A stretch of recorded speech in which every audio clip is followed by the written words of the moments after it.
Maybe you've heard lots of talk about chakras and breathing exercises and other questionable healing aids from lay people. But since your doctor hasn't told you about them, you consider them suspect and still don't try them. I mean, if it were valid, you'd get a prescription from your doctor for it, wouldn't you? Not really.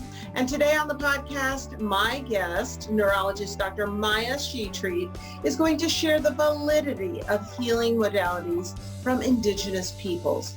She's the go-to medical expert on this topic and will share an earth healing bundle with you with actions to begin to take today to reconnect with the earth, your breath, and your heart.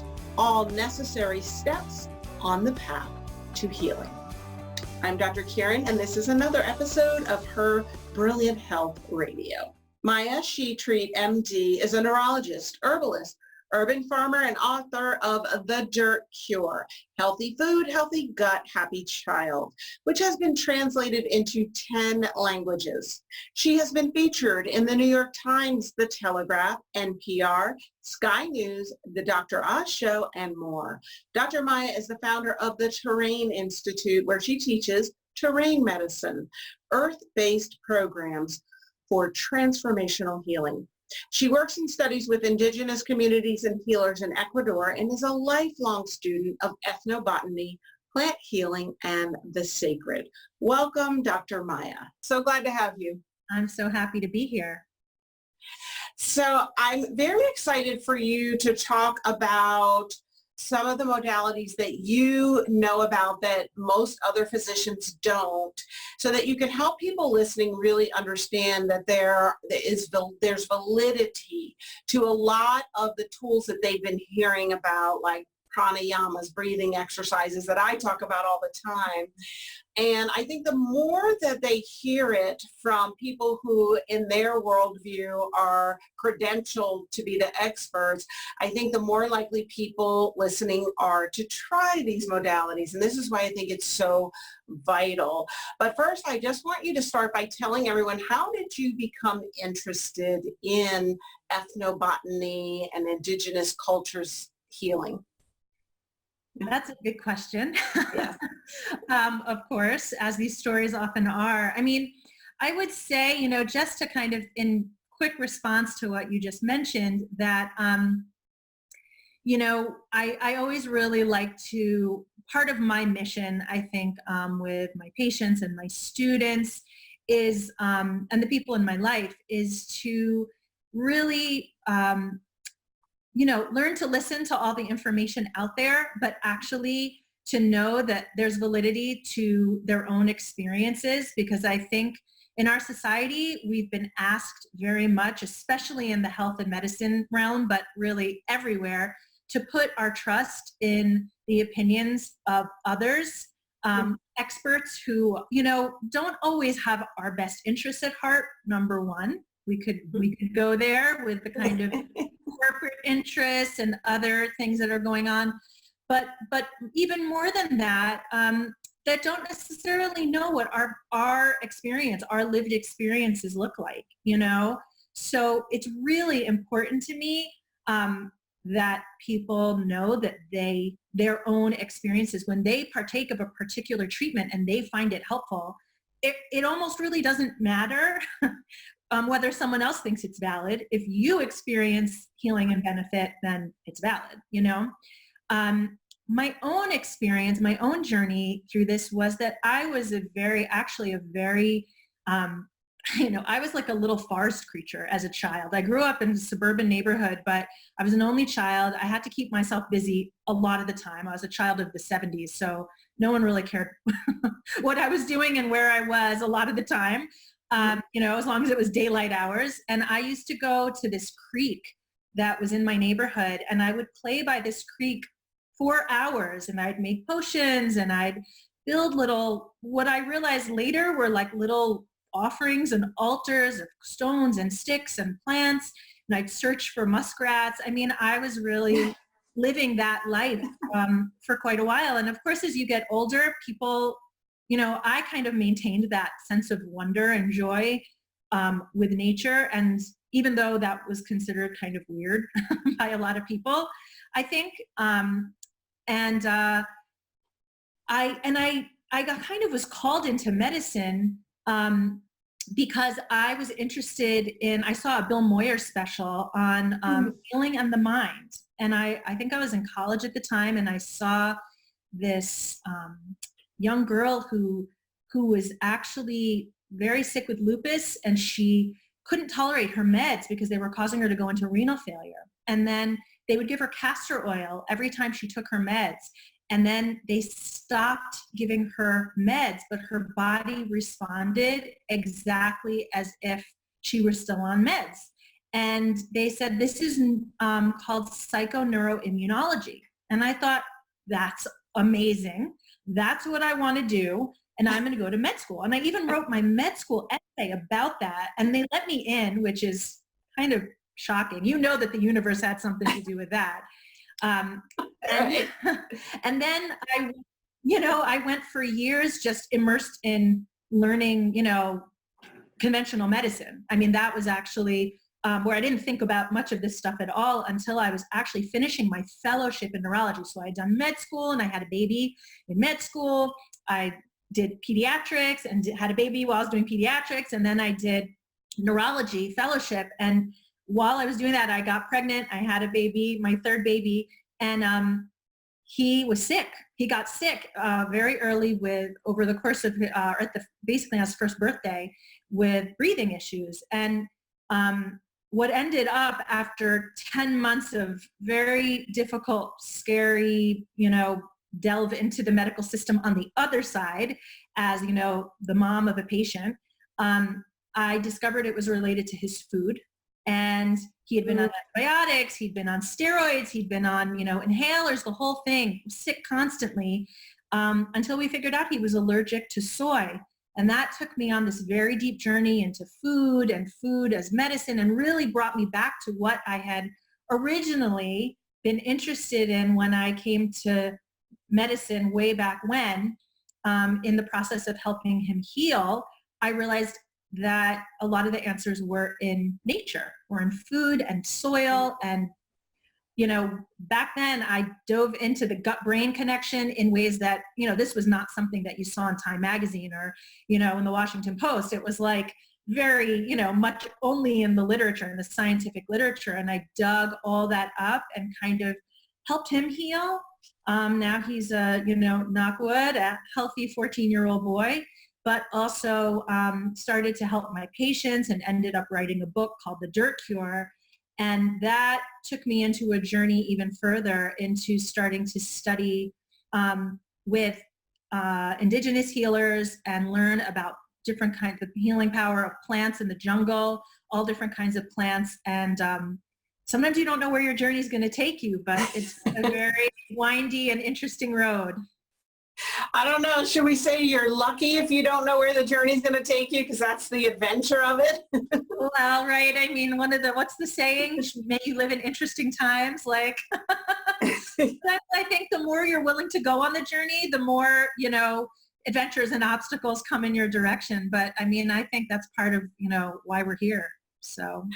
Right. And it's why we're sitting here talking, because I didn't know the journey would lead here, but here it is. You don't know what you know until you know it. And now that I know that mainstream medicine is not the way to heal and have healed myself, I really feel passionate about helping others.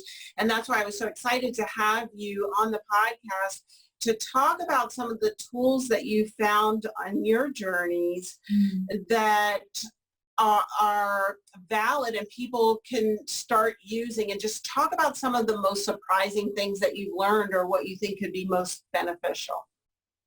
Wow. Well, that, maybe I'll keep it kind of general, but I think, or at least in categories, but I think, what I talk about in The Dirt Cure in my book, I think are really foundational things, the most foundational things, which are being exposed to germs and microbes, eating fresh food from healthy soil, and being outdoors in nature. So those are like the fundamentals, right? that's gonna, once you kind of start engaging, right, we've got a real fear of germs. And a lot of people will ask me like, what's the difference between a germ and a microbe? So really the answer to that is germs are just a pejorative term for microbes. Like Right. now we're like, microbes are good, and before they were germs. Like when Louis Pasteur first discovered, or came up with the germ theory, people stopped eating yogurt. They stopped eating sourdough bread. They stopped eating fermented foods because they were considered to be contaminated. Now we're like, this is what we need to heal our immune systems and heal our guts and have healthy bodies. But back then that was not the case because everyone got so afraid of germs. So for me, like this idea of getting dirty is really fundamental. And I think, both as a treatment and as a preventive, like getting out into nature is really powerful, in many, many, many ways. And we have all this science. We're really, it's like common sense in a way, but we also have all this science that shows that we focus better after being in nature, even if like a child is on a very green playground, right? Versus like turf or black. Our focus is better, our memories are better, our mood is better, and our sleep is better. And even things that we can measure like cortisol levels, which are related to stress hormones, goes down when we're in the woods. Our immune systems become more active, meaning we have an increase in natural killer cells, and those scavenge for cancer in our bodies, among other things. That increases. Anti-cancer proteins also go up when we spend time in nature. And there's data on all of this. So being in nature, beyond like it feels really nice, like part of why it feels so nice is that we're having all these incredible benefits in our bodies. So I think, and obviously food as medicine is a very powerful, topic these days. Yes, absolutely. So getting dirty and being in nature and food and medicine definitely are important. I usually talk to people about getting out in nature to increase the parasympathetic and decrease that cortisol, because it's all about queen cortisol, what I call it. So you've trained as an herbalist and have special expertise in the use of plants. So what are some plants that you've found to be extremely beneficial for people when it comes to health and healing? Ooh, I mean, it really depends. I'm going to give you, again, there's, a universe of plants out there. So if we talk about a particular disorder, it might be a little easier, but, or a particular kind of person. But I would say there are some ones that are good for most people. And I would say one of those would be dandelion. So dandelion is, one of the ways that we can know that a plant has a lot of benefit for a lot of people and in a big amount and frequently is how much you see it around you. So dandelion grows in most people's yards, pretty copiously, unless you spray poison, or have some very specific way of keeping them away. And I'm, of course, the crazy person in my neighborhood who, rejoices when my yard is full of dandelion. And I live in an area where people have gardeners and, I get lots of dirty looks about my lawn when it's covered in dandelions. But dandelion is wonderful because it's a very nutritive plant, and it's very helpful for liver detoxification, supports liver detoxification, and it actually nourishes us. So you might notice that dandelion isn't something that grows and blooms all season long. We see that bloom right in the beginning of the spring. And that's because all winter we've been kind of eating and staying inside a lot and maybe not moving as much as we usually do. And we kind of accumulate, a lot in the winter. And then spring comes around and it's time to kind of release and detoxify whatever we've let build up over the winter. So dandelion has bitters in it, which are incredibly beneficial for almost every system in our body. But we have bitter receptors, not just in our mouth, by the way, but in our entire digestive tract, all the way down to our stomach, our liver, gallbladder, pancreas. When we eat dandelion or drink dandelion tea, which is one of my very favorite kinds of tea to drink, you get all these wonderful bitter components that stimulate all these receptors. So you have increased gastric motility, which means you're not going to have as much bloating and burping and gas. You have increased stomach acid, so you digest your food more easily. Your blood sugar levels stabilize. Your liver detoxifies more. Your immune system in your GI tract and in your ear, nose, throat increase. So you are less likely to get a gastroenteritis or a sinus infection or a cold or strep throat, those things. So dandelion is amazing. Eating the leaves. I actually make fritters from the blossoms, and they are so good.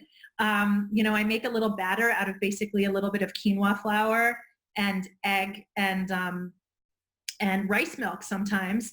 And I just dip it in, and kind of do a gentle frying of them, and they're really good. So there's all kinds of ways to enjoy dandelion, and all of those ways are boosting all of these different things in your body. So that's one of my favorites, and one that basically anyone can benefit from.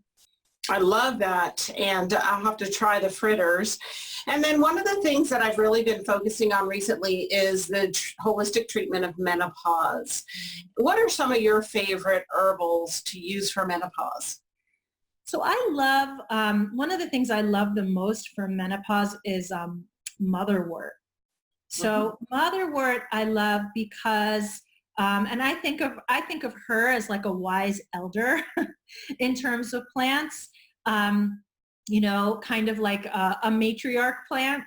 And so she has this powerful balancing of mood, which is really helpful. Really, I mean, it can be for a woman of any age, but I think, during menopause is a particular time that we can kind of benefit from having that kind of mood support and taking things down a few notches, but also very gentle support of hormones. And so as things are kind of going a little bit haywire and getting a little more irregular through that transition, I really love kind of her, this balancing that motherwort offers. So motherwort is one of, I think, the top plants that I recommend during that period of time.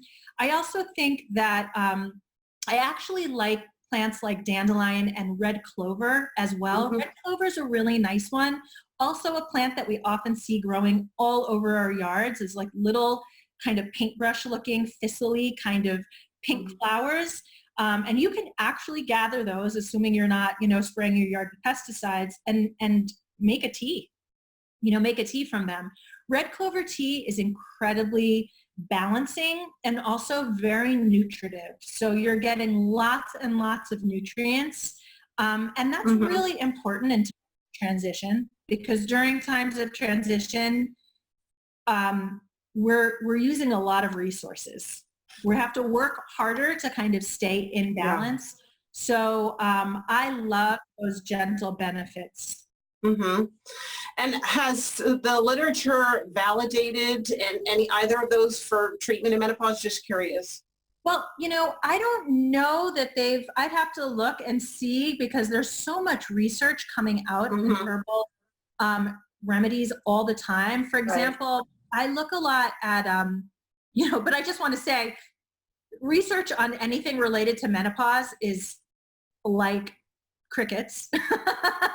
Nobody's running around doing all this research on anything for menopause, by the way. It is so true. And can you explain to people why that is? Well, I'll give you my understanding of it, which is, in medicine, I'm trying to think of how to say it, but I mean, I would say in medicine, we don't always support women's health in the way we could best do it. And if you are, a woman of color, forget about it. Nobody's, and we see that actually in statistics of, when a woman goes to the hospital to give birth to a baby, no health problems, no socioeconomic difference, there are women of color are more like, are more likely to have complications, are more likely to die. Their babies are more likely to have complications and die. This has to do with, things like medical misogyny and medical racism. So these are real issues which we see translated also into research. Like the research is not happening on women's issues in the way that it's happening in men's issues. And we could even see that too, like with what's covered by insurance, right? Like if you are a man and you want Viagra, that's covered by insurance. If you're a woman and you would like birth control pills, that's not covered by insurance. There's a lot of there, and it goes so much deeper. So, we see a lot of this in science, like things that are specifically for issues that are unique to women. Are the research is just far more limited. The funding is less. Labs are not dedicating themselves to that, and women who might be doing that research might not get the same opportunities in research and in medicine that the men are getting. So this is a real issue. It's a real issue, and the more of us that are in medicine that are women and that have voices and care about this and platforms, we need to be talking about that all the time. But to be honest with you, sure, there's scientific research for a lot of these things, and I always look at safety first and foremost, because I always want to make sure that, we want to make sure no harm is done, number one. And then we can look at the benefits. But, there's two ways of knowing, right? There's this way of knowing, which is the scientific way. And this is actually I'm not saying science is a modern invention, but the way we talk about science as being kind of these large scale studies that are very, very expensive and really like no individual could do this kind of study. So it's very controlled by, corporate money and things like that. That's a new way of doing science. And the age-old way, which was done for thousands of years, is working with the plants and the people. And people had wisdom, which they wrote about, they spoke about, they told in stories. And when I say stories, I don't mean like a story you make up, but stories that are passed down. Like Aboriginal people in Australia have these songs that they would sing, and the children have to sit and absorb and memorize thousands of unique songs that tell all this information about their culture, including medicine and including where sacred sites are and all these very important, treasures of, so, we have a lot of data. It's just not always the kind of data that doctors would like demand right now. And there's plenty of that data. Like if you look up reishi mushroom or Ganoderma lucidum, you'll find actually probably thousands now of papers, just as an example. So it's not that there's not no science, there's plenty of science on many things, but I also believe very strongly in looking at the lineage and looking at traditional wisdom, because, we've made it this far. Not just by doing randomized controlled, studies that, had 50,000 people in them. Right. And I think it is important for people listening to understand the politico-socioeconomic factors that go into what we know or don't know about women's health and how we're treated, and that there are biases in medicine, and that the fact that there's no standard of care for checking women's hormone levels in the appropriate ways with saliva or urine metabolites tells you right there something's wrong, because we check everything in medicine. And for instance, bioidentical hormones, which I talk about a lot, being a gynecologist who's holistic, the mainstream party line is, oh, they're not valid because there's no very large double-blind placebo-controlled trial. But the fact is there are hundreds, if not into the thousands, of small-scale trials, and it's been used in Europe for many, many years and been shown to be safe and effective. So what Dr. Maya is talking about is so true, and there's a reason that indigenous cultures had the practices that they had, that herbalists that were passed down traditions from cultures for thousands and thousands of years still persist because there is some validity and there are other ways of learning before the double-blind placebo-controlled trial paradigm came up in the last century. So I love what you're saying about that the children, the Aboriginal children, have to learn thousands of songs about the culture. And I'm assuming that part of that is there healing traditions and plant information. And what are some examples of maybe healing tools that they had to learn songs about or plant traditions? Well, I would say, I would not say I'm an expert necessarily in all of the details of, what Aboriginal, communities, and there's so many, there are so many nations. Mm-hmm. But what I have experienced in, when I've gone to the Amazon, for example, and learn with communities there, I've seen and I've been taught the way that they interact with these plants and, first of all, like the jungle or the land in general, wherever they are, is like a person. They come with deep respect as if that place is a generous, giving elder, and they're so grateful, and they're, so part of knowing the plants that can heal are not like, how can I use this for me? It's about coming in a state of appreciation and gratitude. And we know actually now, right, our Western culture knows all about, through the Heart Math Institute, that there's all these benefits to being in a state of gratitude and appreciation, all these physical, measurable benefits, which we can talk about in a minute. But, they're coming to the land first and foremost in that place of gratitude and appreciation, and they're singing to the land.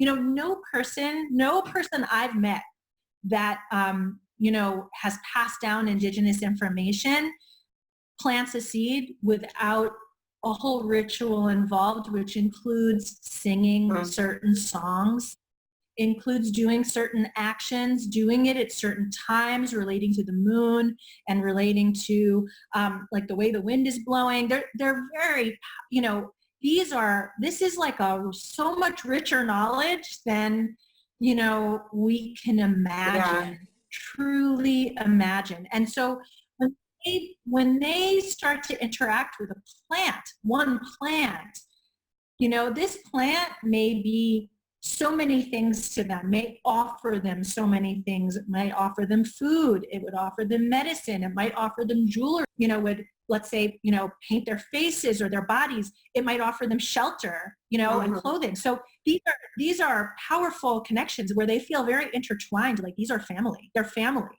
So that's kind of like the way that the attitude of people with their plants. And I know that that's not just, I think a lot of us think of indigenous people as being some foreign thing, especially if you're in the US, like, oh, like these are rare, exotic people. No, like here in the US too, first of all, they're not exotic. Second of all, here in the US, I've seen and learned, I'm so blessed and honored, I should say, to have learned from Native people who live all over the US. And also from people who have grown up in places like New Orleans and like, Haiti, and people who have, knowledge of like voodoo and all of these African practices and African spirituality, where there's also powerful knowledge about how to interact with medicine, how to interact with the earth, and the way that I would say across the board, no matter what continent I've been on, when I've studied in Australia, when I've studied, in South America or Central America or in North America, the one thing I would say is that all of these cultures do not think of medicine as being something just for your physical body. Illness and medicine is physical, emotional, and spiritual. And if you're looking at a physical problem, guaranteed, if you go to a medicine person, and this is definitely how I work in my practice now after studying, for so long, you're looking first at the spiritual. Absolutely. And that's something that I talk with people that I work with about all the time. It's not just your physical self. You're not a machine. You're animated by this force that is measurable, partly through your heart coherence and things like that, that electromagnetic frequency that the body puts off. And so really helping people to understand that you've got to look at the mental, emotional, spiritual aspect if you want physical healing. And a lot of times I find when people are wanting to physically heal and they hit that ceiling and they can't get there, it's that extra piece. And so if you're listening, I hope that you're hearing what Dr. Maya is talking about, that this is pretty standard. And actually, even in the United States, back before, well, if you go back a couple hundred years, there still was an aspect of spirituality to healing. But at some point there was that separation of church and state and separation of spirituality from science and the physical that really made this split. And so I think that we're coming back into this place now where people are recognizing that there needs to be a union, that there is a union. And so you can't separate the two. What are some practices that you help people? Go ahead. No, I was going to say actually that this is something I'm writing about now for my next book, is when did we really divide? When did science kind of, or when did we, let me say like this, what I'm writing about now is when did this idea of, self-empowerment through, mind, body, spirit kind of disappear, or when did it go underground? Because I would say it never really disappeared. And, what I tracked it back to is actually the European witch hunts, which is about 400 years ago, 400 to 500 years ago in Europe. That was a time where women were actually the holders of this kind of knowledge, the wise women and the herbalists and the, and the midwives who knew and held this kind of ancestral knowledge. And, for various reasons, which I write about and also teach about in my school, this was actually, women were destroyed as a tactic to create kind of terror around this. And that was at the same exact time as the birth of the scientific method and modern science and modern medicine and the idea of body as machine. So there is actually a time I feel we can pinpoint. It's certainly not the beginning of like all of these issues. These are longstanding issues that have come and gone in various ways, but that was a very seminal time where women who were kind of the holders of a lot of this healing knowledge and of the idea of intuition and even magic were destroyed for having that. And then it all kind of got placed in some kind of mainstream, what became mainstream at the time it was not, but in the hands of men in a kind of conventional medical establishment, and I'm not saying nothing good came of that, but we definitely drove a lot of knowledge and intuition and connection between science and spirituality underground. And I think we're all witnessing right now a huge reemergence of that in this country and all over the world. That's fascinating. So you're saying that because women were in their power with this knowledge and these skills, that the patriarchy did not want that, and that's what incited the witch hunts, and then it went underground. And that's fascinating. And I really think I recently read a book called Witch, and there's so many out there. I've seen others since. but it really means a woman in her power, in her full power. And that means that she's in touch with her, and tell me if you agree with this or not, with her spiritual power, her emotional, mental, physical, all aspects of her and power. sexual power. And sexual. You know, because we're talking probably to a lot of women here, and, you know, because of the work you do and the work that I do, you know, I think that, you know, we've all, to a great degree, developed a lot of shame around our sexual power, which is actually, you know, just talking about it, I think makes a lot of people feel really squeamish or uncomfortable or ashamed or embarrassed. And, you know, that's, you know, the creative power, the creative force of women, which is not just about having babies, right? I mean, but that kind of sensual and sexual, like, draw and energy is something which is powerful. And, you know, I think part of that period of the witch hunts, and it's happened, you know, I consider what we're in as the post-witch hunt era still, you know, and that's one of the arguments I kind of make in my school and in my book is, you know, we have to emerge from that still, because we're walking around feeling like we have to be thin and hairless and, you know, quiet and not too this and not too that, and certainly not too sexy. And if you are, it's like both you're somehow, you know, and we see what sexual energy looks like, because women who are in it are both, you know, have all eyes on her and are also totally reviled at the same time, because we have sort of virgin whore thing that goes on. So I think, you know, for me, a lot of this kind of like talking about like witches and witchiness, or all of this idea of women being in their full power, has to do with us, you know, being willing to reclaim our sexual desire and our and have pride in it, actually have pride in it, right? Because it isn't just about, you know, how do we know we're in our power, really? I feel people talk about that all the time. What does that really mean? And a lot of it has to do with having, I don't mean pride in like the 7 deadly sins way, but I mean like have pride in it, like have confidence and have a sense of agency, right? These are the things that make women powerful. And we are very powerful, you know? Yeah, so I love that we brought this up and that we're talking about it, because I think a lot of people aren't necessarily aware of what's happened in the past and what's going on now.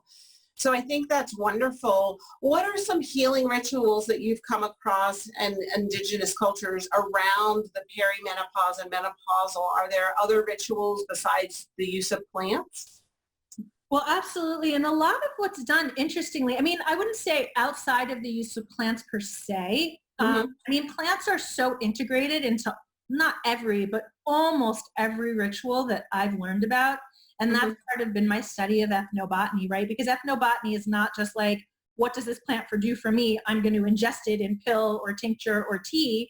But it's sort of like, how do I work with the plant world? And it can be, you know, through growing it. Like I grow certain plants, you know, and just spend time with them. I grow an ayahuasca plant actually in my home, and not for ingesting and not for, you know, doing anything other than I sit and meditate next to this plant and work with this plant as a sort of gesture of respect and learning.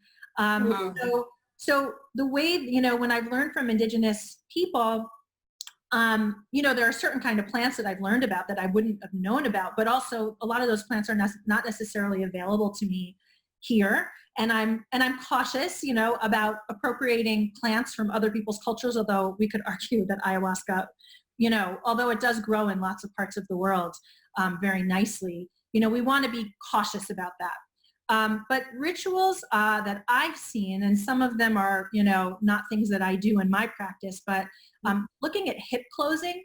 So there's a lot of you know, and this is not just for women in the menopausal stage. It can be at menstruation. It can be in cases of sexual assault. And that's something which, you know, even years and years later, you can still address. It can be before and after pregnancy, and certainly, you know, perimenopause and during menopause. So doing kind of hip closing, and there are people who can be trained, who are trained in this. where they actually will put a scarf and do almost, it's a beautiful thing. You know, women do this for women where it's almost like they're dancing together. And it's called hip closing. It's a hip closing technique. And one of my teachers used to, or does, you know, this kind of practice, teaches people this practice. So that's one very powerful thing. Also using things like different oils, rubbing it into the uterine area. So one of the, I'm trying to think of one of my favorites, bergamot. Is a beautiful, beautiful oil, essential oil, and you mix it in. You can mix it into another oil and just massage it in every day. It's very balancing, very nice for hormones, very nice for the kind of for the transition of the womb and of the hormones. You know, so that's one that I love a lot. Yes, I love bergamot. And what is hip closing? I know a lot of people are not familiar with that. So yeah, the hip closing is about really shifting. It's actually doing a gentle shifting of the connective tissue using a scarf in a very particular way. And it's sort of like you'll see the people with the scarf. It's not something I can, you know, easily teach right. or would teach even.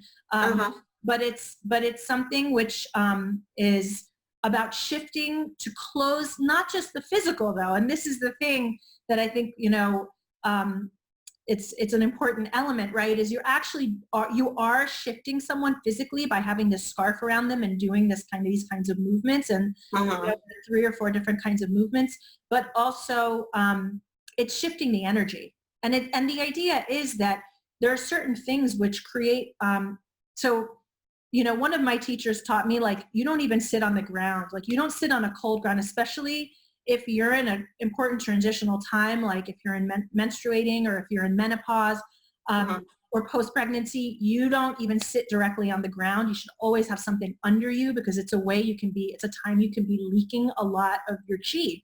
You know, she didn't use the word chi, but she used the word life force, right? This idea of we have this energetic life force.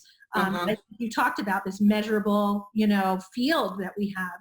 And you want to be able to kind of keep that in your body because that's part of women's particular life force. We have a way of losing it through in those periods of time where we're a little more transitions and transformations, whether it be menopause, menstruation, pregnancy, we're always more vulnerable. We're more energetically vulnerable during those powerful transformational times. They're powerful, and we're becoming another thing, you know, which is an amazing, amazing thing to be able to go through those transformations. But we need to support ourselves during those times as well. So hip closing is just one of those things.